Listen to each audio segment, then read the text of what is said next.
Hello, I'm Dr. Robert Weaver. I have a PhD in neuropsychology and psychologist and director of the Weaver Center.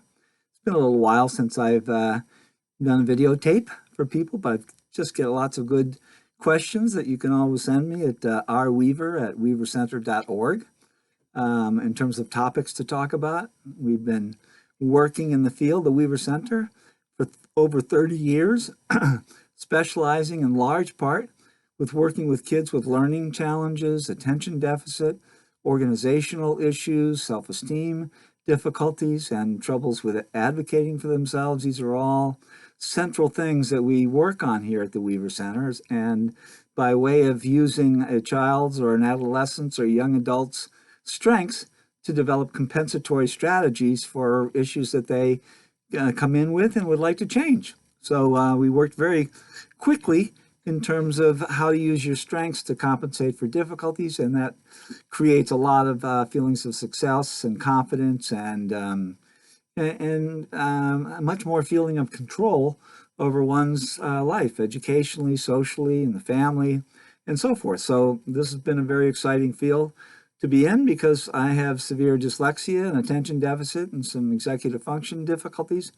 and have struggled big time in academic environments, but have been able to develop enough strategies based on my strengths to get a PhD and postdoctoral internships, and feel quite good about our work with kids that need and parents that need a positive look at the future.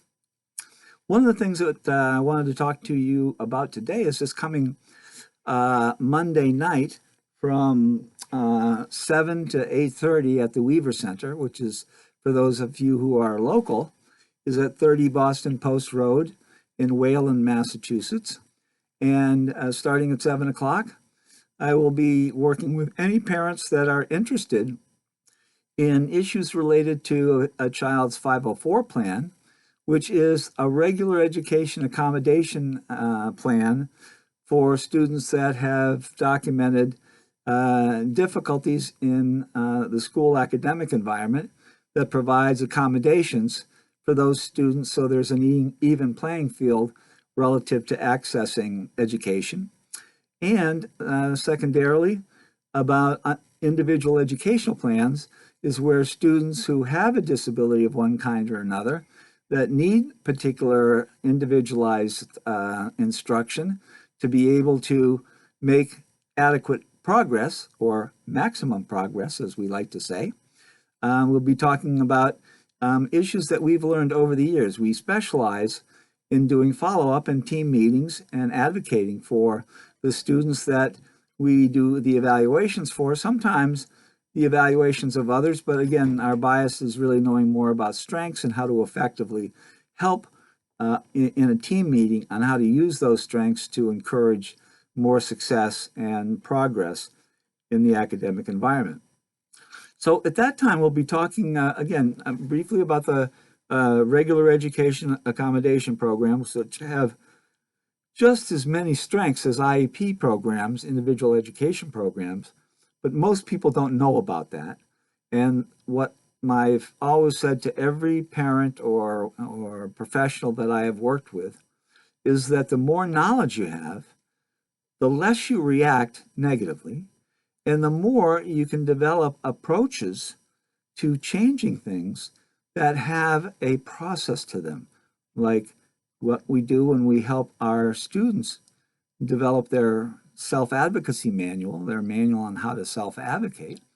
It's a process.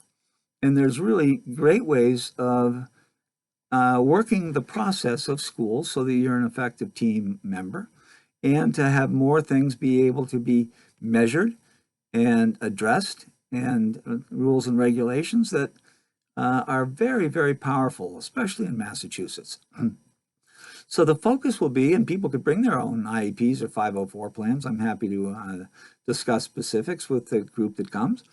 And I would be very eager to have those participants learn what we have learned that makes for very effective advocates, parent advocates, and sometimes teacher advocates, But in terms of getting the most out of school in the most effective and efficient way, in terms of interacting with the school as the most important part of the team process. So I will look forward to seeing people that would be interested. If you have any questions, you can certainly call my cell phone, 781-789-9747. I always like to apologize for my rocking. It's part of my ADHD. So if you feel a little seasick, well, you won't do that when we're in person. So I really look forward to having people. Oh, the best thing to do is to call the office, 508-358-1112, and dial in extension 201 to talk with Jennifer Becker, who's our office coordinator, because at the meeting I will be passing out, parent manuals that will allow for the things that we talk about to be further reviewed, either at home or if we decide to have, once a month meetings to help kids get most out of public schools. I'm certainly open to that. There's no fee for this.